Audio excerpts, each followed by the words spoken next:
Happy Friday. Welcome to Because Miami. On Monday, go to cocainecowboys.com and we are launching a podcast series called The Real Griselda, where I interview Michael Corleone Blanco, the youngest son of Griselda Blanco, the famous cocaine queenpin, La Madrina, the godmother, the Black Widow. She is the subject, of course, the 6-part Netflix series starring Sofia Vergara as Griselda, called Griselda. And we talk about the real Griselda with Michael Corleone, his mother growing up Blanco on the mean streets of Miami in the cocaine cowboys wars. Netflix has a fun kind of, Roy, it's like a gonzo cocaine cowboys fan fiction kind of a thing going on. Yeah, I'm really looking forward to it. Especially, I love cocaine cowboys, and this should be an interesting watch. Contractually, Roy has to say that. Yeah, absolutely. I've never seen it before. He's never watched one of the Cocaine Cowboys documentaries. Not a single minute. But this is a fun show. You'll be able to get it Monday at cocainecowboys.com. Hear Griselda's family reaction to the Netflix show. And meanwhile, State of Florida legislature back on its bullshit. We are well into the legislative session, and the lawmakers are up there very busy punching down. The thing that they do best up in Tallahassee, just go ahead and crap on the rest of us. Just trickle that all the way down the state here, all the way to us in South Florida. And joining us as friend of the show, Florida State Rep Anna Escamani from District 42, which is there in Central Florida for people who familiar with Disney World, right there in the greater Orlando area. Representative Escamani, we'll start out of the gate with the bill making big national news. I know there's a lot of craziness going on, which we'll get to, but everybody is talking about this social media bill. The bill will ban, I believe, social media for Floridians under the age of 16. And it's not even clear which social media they're being. I know you've tried to ask the question, but the people writing the laws are being very coy about it. What is the latest on this bill? What's the good and what's the bad of it? And what happened to parental rights? Well, first of all, thanks so much for having me back. And yeah, you're 100% right. This is a huge bill that would take away access to social media applications for those under the age of 16, with no exceptions, even for folks who already have accounts, folks who make money off their account. It doesn't matter. They will not have access, even if parents were to give permission. So it does totally take away a parent's right to choose on what platforms their kid can access. And the bill actually has already passed the Florida House. We're now waiting to see what the Senate will do. I tried to make my points clear on this bill, and I did try to pool for the bill sponsors what media platforms are going to be impacted, and they would not tell me. And a part of that is because this is a very unconstitutional policy, and they know that. And so their efforts to avoid my questions, I think, were more designed to try to avoid litigation. But with a bill this broad, there's no way it flies through the First Amendment. I mean, there are some clear concerns here.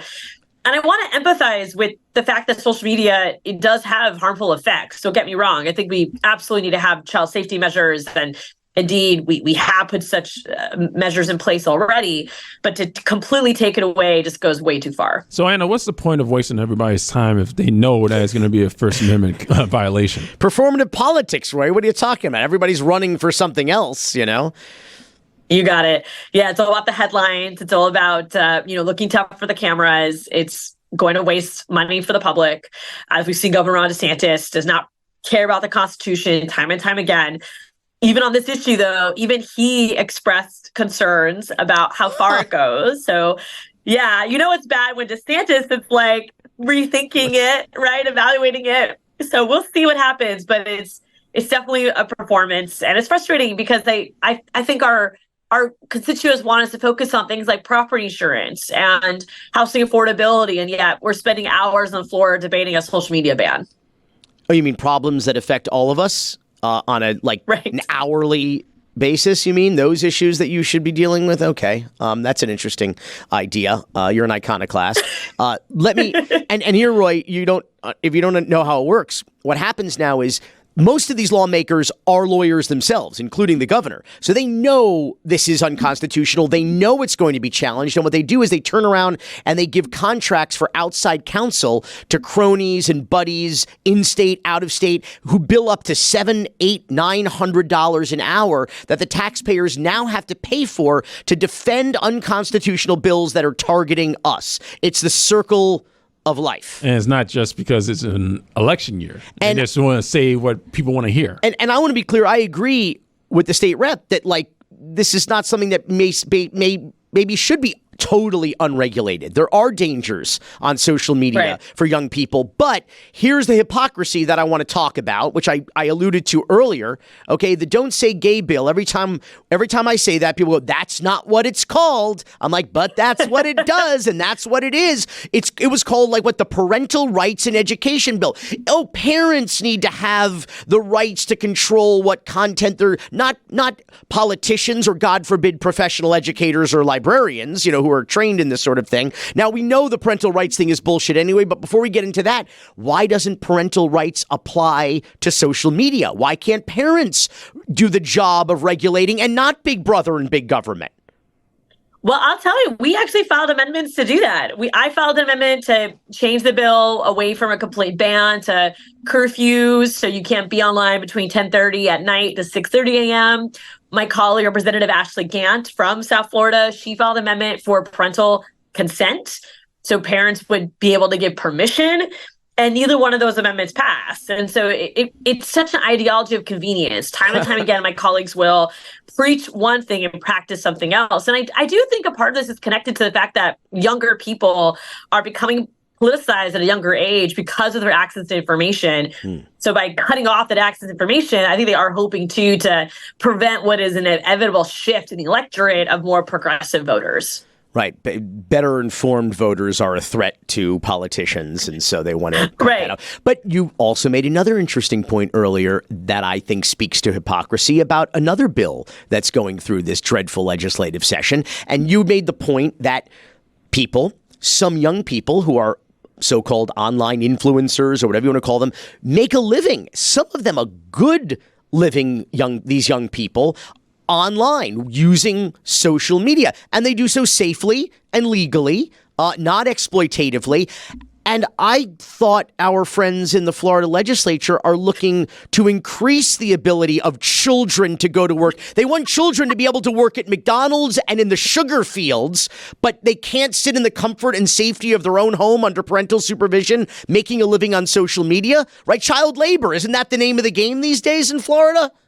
Oh, yeah. They want you to basically work at 7-Eleven, the midnight shift, or be a waiter somewhere, but they don't want you to be an entrepreneur and make a living, by being an influencer. And not only, again, is this hypocritical, but it potentially is against the Commerce Clause, because if you have someone who's online under the age of 16 who's making profit with customers in California, you're potentially interfering with their ability to practice their business. So a lot of legality concerns with this, and I definitely don't think we've seen the last of it. I don't think the Senate's going to pass this bill in its current form, though I do want folks to know it's a speaker priority. So he is really anchoring himself. And unfortunately, many Democrats also voted for this bill. I was not one of them, but I think only 13 of us voted no, to give you all some perspective. Amazing. And the irony, once again, it's a speaker priority to violate freedom of speech in the state of Florida. Last few minutes, I want to talk about some of the other dreadful things happening in the state of Florida. What is the breaking news this week about what the Florida Highway Safety and Motor Vehicles has done now unilaterally? I mean, are there people, not just Floridians, but tourists and people coming through the state who are driving, who are basically now felons? What is happening? So late in the evening, I got a text from a colleague of a screenshot of a letter from the Department of Motor Vehicle and Safety, basically saying that driver's licenses for trans people are now fraudulent and will not be issued moving forward. And this did not come from a law, did not come from rulemaking. It came from an administrative letter. And I checked in immediately with my local tax collector who had not received the letter. And also, of course, reaching out to the department myself, was able to eventually verify this letter as being real. And it is absolutely devastating. I will say we're digging for more information around what does it mean for current trans Floridians who already have updated driver's licenses? And we're exploring all legal options to fight back, but it's incredibly discriminatory. It's cruel for the sake of being cruel.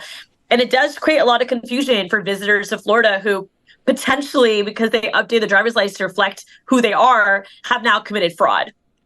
Right. So is that the net effect of this? I'm trying to figure this out. If you are a trans person whose, I guess, the gender on your driver's license does not match that which you were born with, that you get pulled over, you're committing fraud? And are you subject to arrest? Is it a misdemeanor? Is it a felony? What happens? Are you stuck, God forbid, in Florida?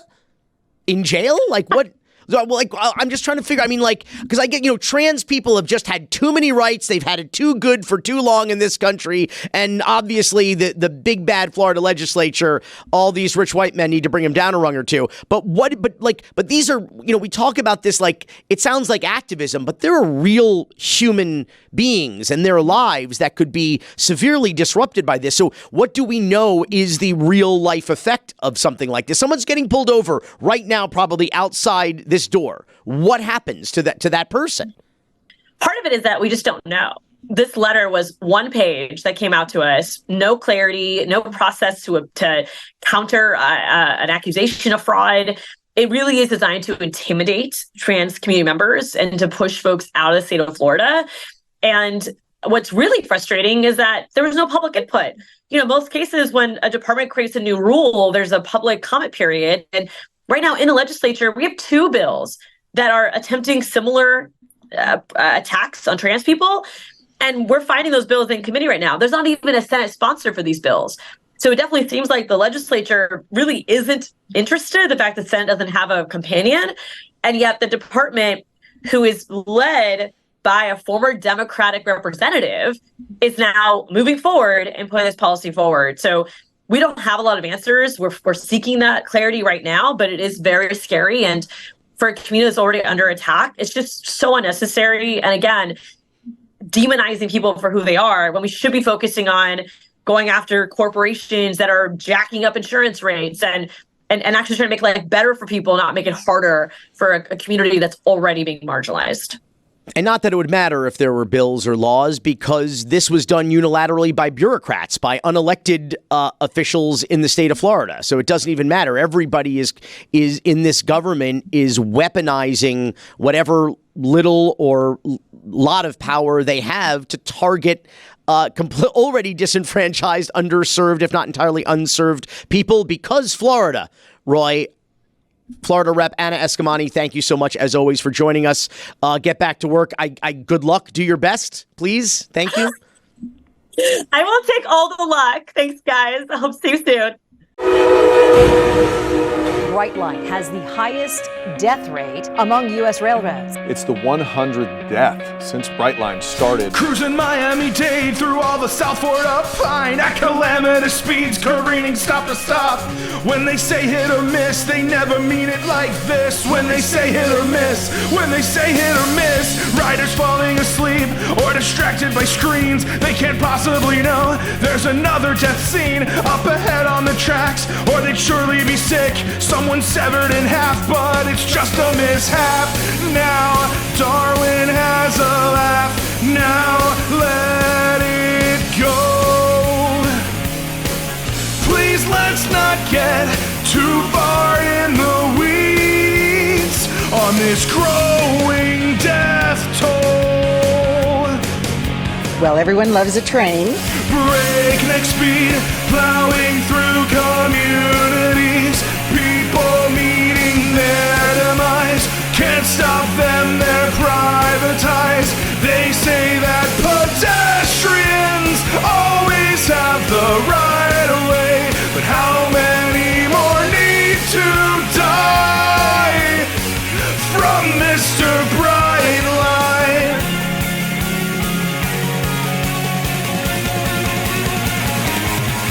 All aboard the death train. All aboard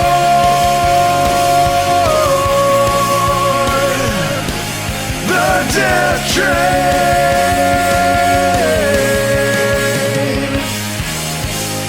Well, everyone loves a train. Roy, I'm going to Google right now, Brightline crash, and click on the news link here. And this is just in the last 3 seconds. This is just in the last day. 2 escape car before Brightline crash in Florida. That was 1 day ago. 2 hours ago, woman dead after Brightline train collides with car in Pompano Beach. 3 days ago, Brightline train vehicle collide in downtown Jensen Beach. 3 days ago, Brightline train collides with vehicle, leaving one injured in Boca Raton. Here's another one. NTSB investigating 2 Brightline high-speed train crashes that killed 3 people in Florida this week. That was 2 weeks ago. 3 weeks ago, 2 dead in Brightline train crash delay. 2 dead in Brightline train crash days after deadly collision at same Melbourne crossing. This is just the last, and of course, 4 hours ago, 1 killed after Brightline train collides with car on tracks in Pompano Beach. Man, that sounds like a lot of human error there. So the Brightline train is the deadliest train per mile in the entire country. There has been well over 100 deaths since the train launched, 6 years ago or so. There's a lot of reasons for that. And one of the reasons is the train is a lot faster than any train that Florida drivers have grown accustomed to seeing roll through those crossings. Some of it is suicides, but also people are trying to race the train. So a lot of Darwinism at work here because people are miscalculating. It's hard to see when that train's coming straight at you how fast it's going. And if you're going to try to jump the tracks and beat the train, it is not going as fast as those freight trains that we've seen, that we've grown up with. I've been driving here for 30 years. And these trains go fast. And also, the state didn't bother to better secure the railroad crossings. It's just those same rinky-dink plastic bars when they could actually reinforce those in a way that would prevent cars from racing the trains. But of course, the state of Florida doesn't give a shit. And that's has to do with politics, with safety, with money. But Jeremy, Taché is on the line, and Jeremy is a daily, am I getting that right? A daily Brightline user. And yeah, so statistically, you are going to be on board that train when people die. I have been. And you I have been on. Yeah, I have been. Only once, which I guess when you read all of those news articles almost makes me feel better about my odds. So far, though. Yeah, thus far. Thus far, I've only been on there one time when someone has been hit by the train. Not in a car. It was what we were told was a... how were we told? It was a pedestrian, but at first I think they called it a trespassing incident. I want to talk about this because last week on the show, out of nowhere, Jim DeFeedy jumps on the Zoom, and well before we were ready to start the interview, he and I are just talking, and he talks about how he pitched the PR folks at Brightline a story about interviewing conductors of the train who are on board when someone is killed, and that experience and how surreal or traumatic it is. And I recalled instantly you telling me this story off the air a couple months ago, whenever it was. And I'm curious about what happens. How does it feel? What is the tension like on the train? Tell me. Yeah, I mean, the experience is certainly sort of surreal because you kind of have to disassociate from what it is that you're going through as you've just hit someone and potentially caused death, right? So you're a part of this vehicle crash that is, ending in a fatality, but you have no control over it. So I feel awful for the folks working on the train who are potentially going through this multiple times. I went through it the once, and it was really kind of jarring. So it was, our train came to a really quick stop, which you are not necessarily accustomed to when you're on these trains. They normally slow to a nice stop at wherever wherever the drop off is. At the time, Aventura's station was sort of brand new. And so we were pulling up near the Aventura station. And so my assumption was just, oh, they're getting used to it. They miscalculated and, they're having to slow down a little quicker than we thought. And then all of a sudden we're stopped far before the Aventura station. And it was kind of a screeching halt. And we're all sitting there for a second. And one businessman in the back, as everybody sort of, hushed looking at each other, one businessman who was on a very loud phone call the entire time. This guy was super obnoxious. But he gets up from his seat and goes, oh, we definitely hit somebody, which is a very strange thing to be dealing with. Meanwhile, you've got, parents with little kids on the train. And about 10 minutes later, one of the train attendants came through and was like, hey, everyone, we're just going to go ahead and lower the window shades for the time being. And we'll let you know, if and when it's time to lift those back up with no information as to what was going on. And I'm, in my heart of hearts, I'm like praying it's something else. So I'm like, all right, maybe the train's overheating and we just don't want any sun coming through. Sure. Obviously, that's not what was going on. And so about 10 minutes or so after that, someone comes over the intercom and says, hey, we've had a trespassing incident. What the hell? Right. And so, a whole number of people are going like, oh my God, was there somebody on the train? Was there somebody that wasn't supposed to be here? Which is honestly more alarming in some respects for everybody who was there. Like, are we about to be in a heist movie? But then about 10, 15 minutes after that, someone comes back on the intercom and says it's been a pedestrian incident. And so one of the train attendants came back through. And what I did really appreciate was that this particular train attendant, and I don't know if this was within their policy as to how to deal with this or if it was just her having a sense of empathy, kind of came through and was like, does anybody have any questions? Is everyone doing okay? And no one really had any questions because I think by that point we all knew what was going on. But they just, for those of us who were trying to get down to work, like myself, it was just a question of, well, when can we expect to go? Ultimately, it was about an hour and 15-minute delay. But the response to that was just simply, well, we're waiting for the paramedics to show up and do their job, and then we'll be on our way. Which is just a very, morbid thing to have to hear. Like, all right, we'll be on our way as soon as they, scrape the body from the tracks, essentially, which is just awful. And then you just go about your day. Like, you just go on from there. We went down to Miami, and you got to go, for me, it was go on, turn on a smile, and do a kids' Marlins television program. Which was super bizarre. So the experience in itself is very weird and jarring in that respect. I know for folks where they've hit cars, you end up having to get another train down there, deboard, get onto a new train. It can delay you for a couple of hours. But the delay is like, that's one thing in itself, right? Ruining your ability to actually get where you need to be when you're paying a lot of money to get there. But the other part of it is just, all right, well, now we just have to experience the fact that we were part of a crash that ultimately killed somebody. I want to ask about that in our last minute here. Like, do you kind of internalize that guilt? Do you wonder about this person? Did you look up to see, was it an accident? Was it intentional? Like, how do you sort of, like you said, you go on with the rest of your day, but have you gone on to sort of live with this since then, being on board that train that killed somebody? Yeah, it's a really good question. I think about it sometimes, particularly when we're going by that area.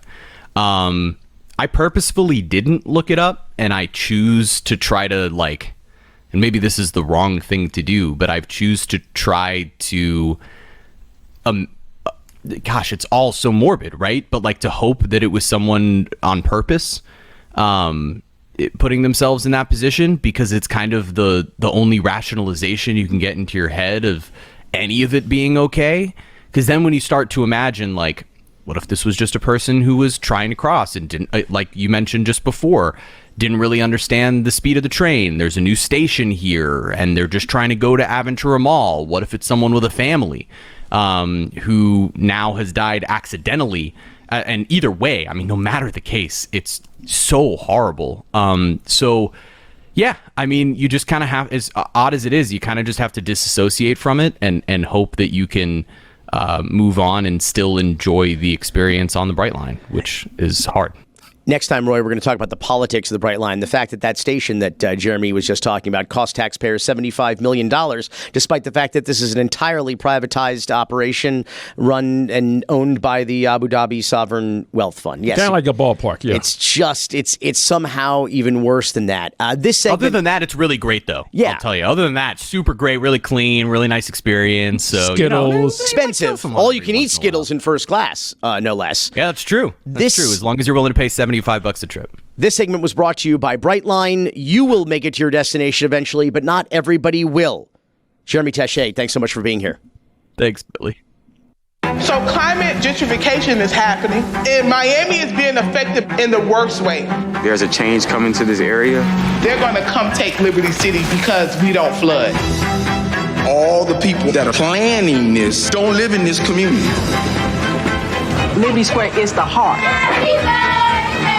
And when you destroy the heart, you destroy the people.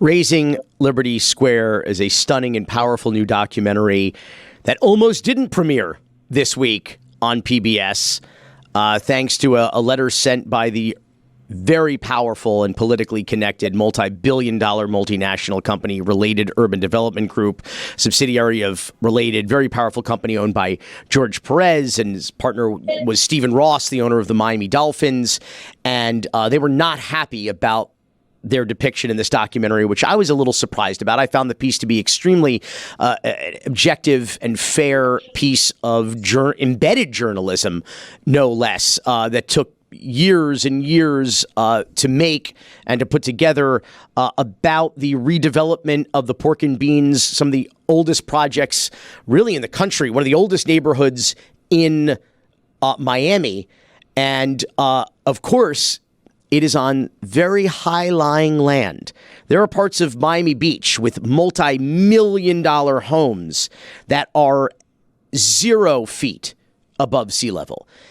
Liberty City is over 12, 13, 14 feet above sea level. So when people talk about climate change and climate change gentrification, this is what they mean. Folks are looking for literal higher ground because this gorgeous, expensive waterfront property, Miami has one of the most vulnerable waterfronts in the entire world and the most valuable. I mean, you're talking about billions upon billions of dollars worth of real estate that is at risk over the next few years, let alone decades. Katja Essen is the director of this amazing new documentary that people can watch now on PBS and on the PBS app. But Katja, what I want to talk about is this letter that Related sent last week saying that the documentary is filled with, misinformation, half-truths, and asking PBS to yank this, quote, inaccurate, incomplete, and misleading documentary. They didn't want it distributed, promoted, or shown in its current form. How do you respond to those allegations that this is incomplete and inaccurate and misleading? I mean, our official response is actually zero because we talked to our legal counsel and they didn't find any merit in the letter. So we decided not to respond, but then Related actually reached out to PBS the same day of our broadcast premiere, also making accusations that the facts were incorrect. And that always makes PBS nervous. So we spent the whole day of our broadcast premiere that was happening at night, drafting a statement for PBS, and having PBS lawyers check the letter and check the accusations. And they also found it without merit. So, at this point, where there's no response, we're happy that we actually premiered, that we had our broadcast premiere, and we will find out about the numbers and the viewership very soon. And just judging by the numbers on YouTube and the apps, I think a lot of people are watching it. So we're very happy about that. Let's talk about some of the facts. Some of the main theme of the the doc that comes up time and again is the displacement of the residents who have been there for many generations in this community. And it's the people that make a community. And there's a lot of talk about the fact that many of them who have left because of the existing projects being destroyed have not come back to the newly built buildings. They take exception to that. What are the facts with respect to displacement? Are people leave? I know they're doing this project block by block. They're inexplicably only 3 blocks into this 9-block project. We'll put a pin in that for a moment. But how accurate is this, or how well founded are these concerns that the residents, the locals, have about displacement? Well, Billy, so we as the filmmakers spent most part of 2022 trying to get some numbers before we finished the film. We wanted to get some numbers from HUD, and we didn't really get any numbers of like how many people took the vouchers, how many people are still there. So the numbers that we do know and did know by the end of the filming process and finishing the film is that there were originally 703 units in the original Liberty Square that promised to create 640 housing units, and that currently there are about 200 people living in Liberty Square. And that of the hundreds that have taken the voucher and moved out, by the summer of 2022, 2 families had come back. So that is the information we had when the film, as the film finished, and I believe that's still to be true. The idea and the promise of the project was to keep the community intact and to keep everybody there, and that I think was the hope of everybody, and that was also what I really believed in. But right now, there are about 200 people, a little bit more than 200 people living in Liberty Square of the original residents. Samantha Quarterman is the executive director of the Multi-Ethnic Youth Group Association, also known as MEGA. It's an education center. It's been active about 15 years, I believe, in Liberty City. Samantha, I think you are a resident. Correct me if I'm wrong, born and raised in Liberty City. That's correct. And you are one of the main characters in this documentary, and one of the, as former Miami-Dade County Mayor Carlos Jimenez would say, of the promises kept in this story here of redeveloping this community and what was promised, a better quality of life for the people of Liberty City, Liberty Square, Pork and Beans, is that they were going to help you build or rebuild a new school for MEGA, which serves this, I won't even say underserved, but almost entirely unserved community of Miami. So what happened? Do you have a new school? Does your school have a home? Are you still serving the kids of Liberty City? Yes, I am. And we're still in a building that we were in originally. It's less than 1,200 square feet. And we only there just by the grace of God, because I actually had a letter came out to me, and it was telling us that our lease came to an end under Miami-Dade County, and they told us it was under the private sector, which was related. And then when I reached out to them, they would not give me an answer. So I had to send a letter out to HUD Housing and also to our new mayor at that time. And so I haven't had any displacement, but they also have not given me a lease agreement or given me anything in writing to build our facility. So you're kind of day to day there right now? Pretty much. And what did they tell you they were going to do? And what did they not, what they do or not do? Well, we was going to partner, and they was going to build us a facility, and it never happened. It never happened. What they did, as you can see in the documentary, it was a lot of ups and downs. It was actually for maybe a year or 2 years, they wasn't talking to MEGA at all. They came to us for summer, and they offered us, they asked us, could we serve the residents in Liberty Square, because they didn't have any programs and the crime was going up at that time. And we actually did a contract with them for a summer. We actually took our kids to the Kennedy Space Station and partnered with Related. And I thought we was going to get off to a good start. It sadly went downhill after that. We partnered for one more summer. They brought in another provider that was previously there, and they actually try to actually take our whole program and have them try to duplicate our program, which was an epic fail. So it was never nothing to really truly partner with. So it's been a roller coaster ride. Miami has been growing by leaps and bounds. It was before the situation was exacerbated by the pandemic. So the whole conversation is we don't have enough schools to serve, the people who are here, let alone the newcomers. We need more community schools, big investment in charter schools and private schools. Why have they not delivered here to you and to this community? I have no idea. They was trying to bring in another school, which was the Academy That Matters. And we're oversaturated with schools in our area right now. I am partners with the local schools in this area. I actually provide services for the after school service. And I also make sure that if they need one-on-one mentoring with parents or they need assistance, we help them with that as well. So we are partners. We're not taking anything from the schools here, but instead of them partnering with us and making our program on a larger scale, they try to bring in another school and actually completely close us down. Samantha, I want to ask you about these new buildings. I know I don't believe you live in the new Liberty Square, but I know you know residents. I have parents. Mm-hmm. Yeah, I'm certainly right. The parents of the kids that you serve at Mega. My question is that one of the things that Related has not responded to pops in at the end of the dock because, the dock ends with these buildings, or at least the first of them openings, a couple families moving in. And it turns out that there are accusations now of shoddy construction.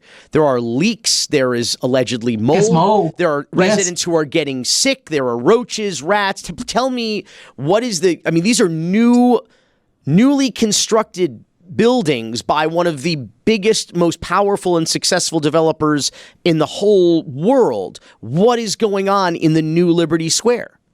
What is the quality of life? To be honest with you, the old buildings actually was a little bit more sustainable. Everybody needs they needed a new building. They really did.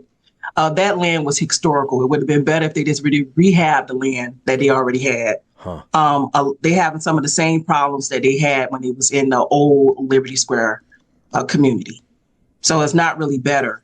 It's really a little bit worse because we lost our community. I lost over 50% of our parents that was living in Liberty Square, and it's not a community anymore. We don't know who is who. There's no balconies. There's no places for our kids really to meet over there. So it's not really family oriented. I just put it to you that way. And are the residents getting the services and the management and the attention they need from Related?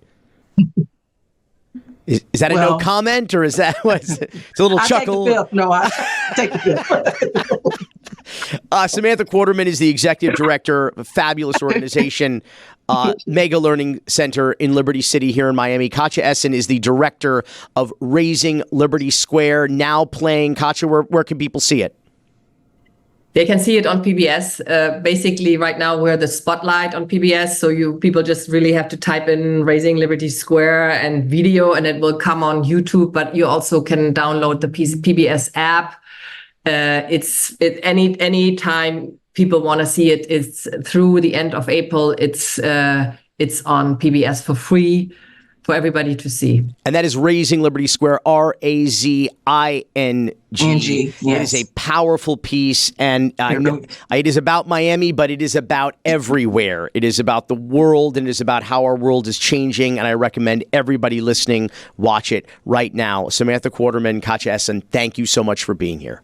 Tenants who live and work in this historic Huntington building here in downtown Miami, they say that they were put out on the street. The building is being shut down. Yeah. They cannot conduct business as of immediately. I don't know how we're going to pay our mortgage. I don't know how I'm going to survive. All of the owners in this building that we spoke to, they have the same question. Why suddenly here and why now? Are you sure there's not a big developer trying to smoke you out and buy you at cheap? And are you sure? I'm not.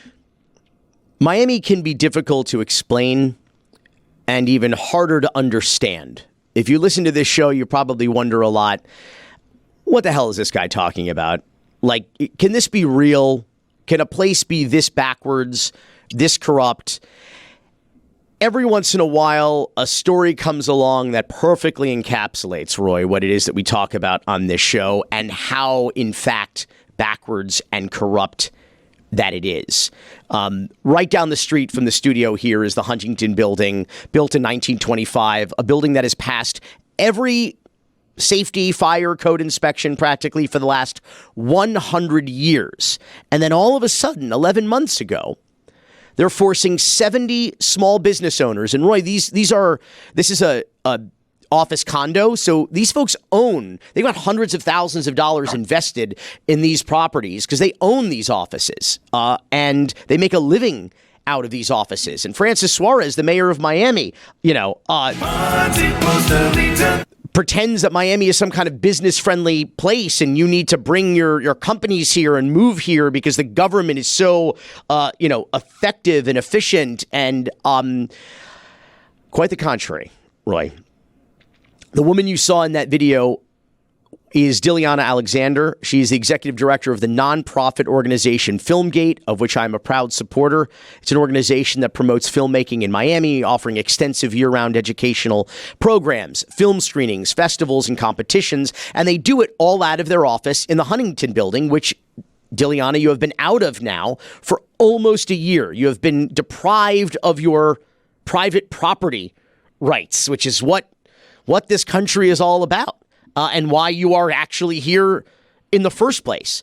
Tell us about that, what you've been going through. And as I always like to say in Miami, if you're trying to get to the bottom of a mystery, everything is a real estate hustle. And you asked you kind of pose a hypothetical in that interview you did with Glenda Milberg on Channel 10 almost a year ago. And so tell us about this experience and what you've learned since then. Thank you for having me, Billy, and being a proud supporter of Filmgate. So when it happened, I was actually at a festival called South by Southwest, and I received a call from my very young staff saying, "Are you sitting down? We have to evacuate the building in 3 days." And I said, "What? I mean, how is that even possible?"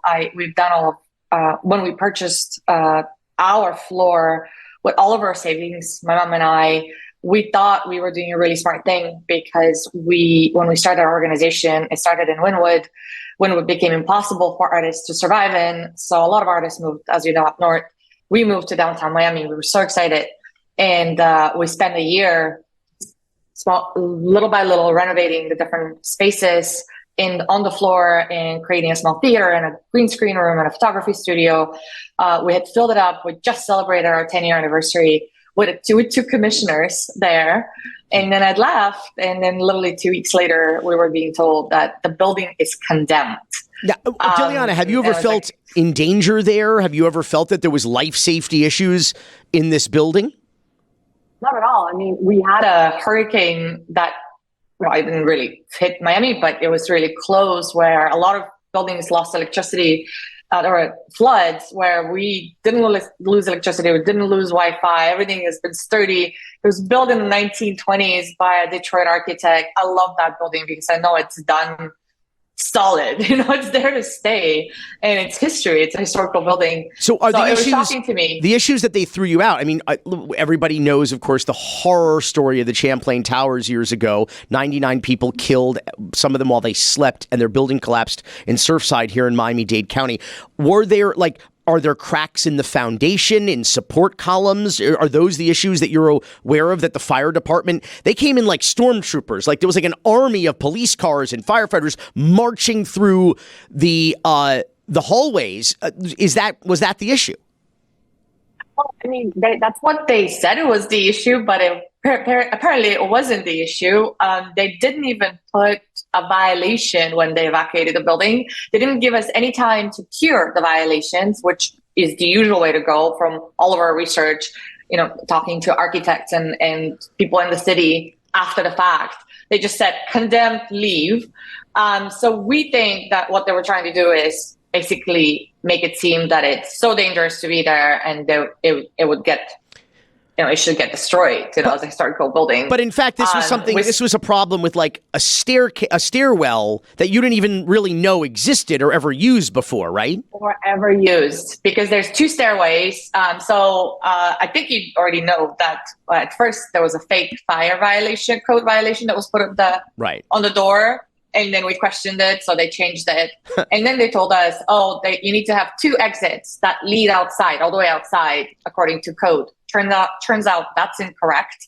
We do have 1 exit that's concrete that we've been using all the time when we don't want to take the elevators, because we're on the 4th floor, so it's quite easy to use the stairs, and it kind of leads right. So we've been using that staircase. So in the other staircase, nobody ever used, but it's a metal staircase the way it is kind of in New York, because it's an older building. They said that first they said it was impossible to use, and then that tune changed to, if you have 5 to 6 people standing on the 3rd floor, then that might collapse, like in the landing. And my favorite one was, and since you're a lady, if you're running down the stairs and there are holes in the steps, in your high heels, you might get caught, and that will be life endangering. I'm like, I'm going to be running with my Manolos because I'm in Sex in the City, right? If fire is happening and my life is under threat, that's exactly what I'll be doing. It was just shady. The story, the tune just kept changing and changing, and when we questioned it, it will change again. But we were already evacuated. We had, we had 0 rights at this point. We were just told, unless you fix your exit, you cannot go back. Might have to start wearing flats because just all the ladies who wear all the ladies who wear high heels. Roy's in his stilettos right now, running from fire. Like DeSantis. So, Diliana, though, 8 months into this ordeal, I mean, you escaped communism for the freedom of America to have private property rights. 8 months into this ordeal, you are not able to avail yourself of your private property, of your business. You're losing hundreds of thousands of dollars. You get an email. What happened? Well, we've been questioning the unit owners that are not a part of the HOA. I've been questioning the HOA and the fire department constantly, asking, when can we move back in? We don't understand. Most of the small violations that you pinpointed were cured immediately. And then, they're working on the stairs. But why do we have to be outside of our building in order to, we have a perfectly good exit already. Why can't we just cure it while we're inside? So we're not losing all this crazy money. I mean, $10,000 a month for specifically us. From loss of income, and we are nonprofit. That's all of our savings. It's been really, really, really hard. We can default on our mortgage any second now. So in October, I received an email from an agent who says that they're representing ISG World, which I didn't know this organization. And I was really busy with our festival, interactive festival, so I didn't get to really explore it until later. And then I went back, we were speaking with my mom, and we were thinking, maybe we do need to sell, So ISG World, this is a real estate company, and they're interested in potentially. They said they have some other business in the building, right? And they're interested in buying your floor. Exactly. Well, they say they're interested in buying the floor, and I said, yes, I'm interested to hear your offer. And then the second email I receive is, we want you to sign an NDA agreement in order to give you the offer. And I thought that was really unusual because, why would I have to sign an NDA agreement in order to get an offer? For clarity, that they want me. For clarity, an NDA is a non-disclosure agreement. It's basically like they're not going to make an offer for your property until you basically agree to keep it secret, right? Exactly. So obviously, I mean, my conclusion from this is they want to lowball unit owners, if they're asking us to sign NDAs, because they will offer whatever they can offer, the cheapest possible thing, which I guess is great for them, but it's not usual to do that in real estate scenarios. So that's when I researched with the other unit owners, we researched the company, and the first thing we see right on the first page is that our mayor of the city of Miami, Mayor Suarez, is sitting on that board. And at the time, at the same time, we're hearing all of the different news items that are coming out about the city being weaponized against its residents. for freedom of speech violations, and basically we're not allowed to vote for whoever we want, or hold rallies for whoever we want, or now we are not supposed to have property rights. To be clear, you go to the website for ISG World, and right there at the top, you click About Us, Who We Are. You see the first row. There's 3 mugshots. It is the CEO. It is the president of this real estate company, and then it is Mayor Francis Suarez, who sits on the board of this company. And so what has happened is, and your concern, as I understand it, what you just said, is that not unlike the ball and chain bar owners and what we've been seeing around the city, is that you have the